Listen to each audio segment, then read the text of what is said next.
Luciano Zaccara joins us now from Doha. He's an Iran and Gulf political analyst. Luciano, just a personal view from you, first of all. Have you heard any more sirens in Doha or had any take shelter advice since the attack hit that US base, what, about 15, 16 hours ago? I didn't hear it. Yesterday, I heard in the evening.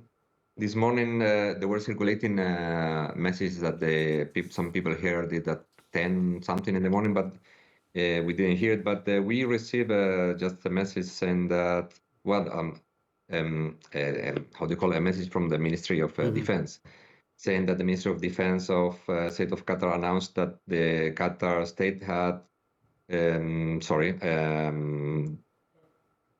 drones, 2 cruise missiles, 6 drones, 2 drones, 2 cruise missiles were intercepted by the different forces, by the Air Force, by the defenses, and by the Navy. So, like around 20 were launched from Iran, but they are being intercepted before they reach land, or most of them before they reach land. They're intercepted in the sea, either by airplanes, by the Navy, or by the air defenses. Yeah. This is something that they changed a few days ago. Before we were hearing much more because the interceptions were above us, so you could see the impacts.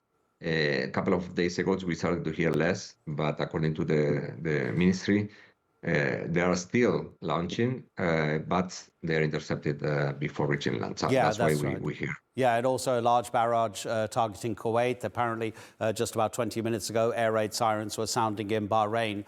How are Gulf nations supposed to react to this aggression against them? Well, this is the big incognita right now, because of course all the United States, they are suffering from this.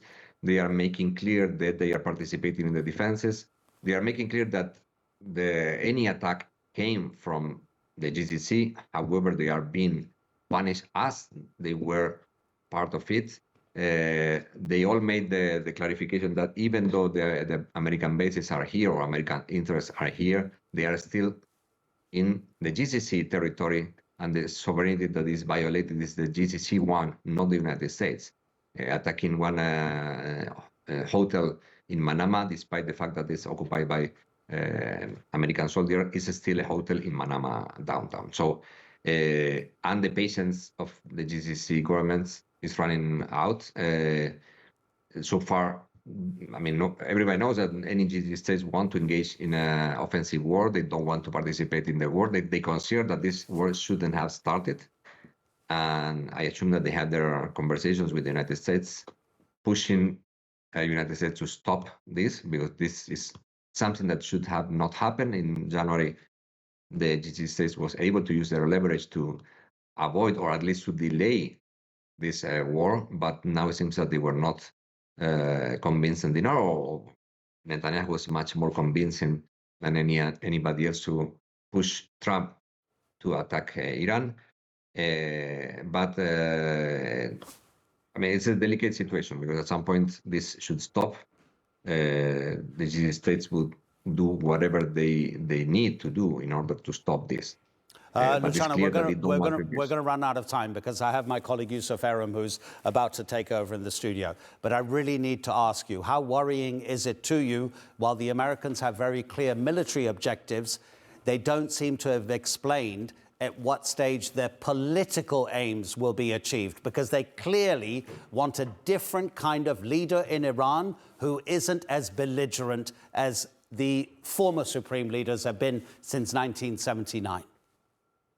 Exactly, but what we know is that any leader imposed by the U.S.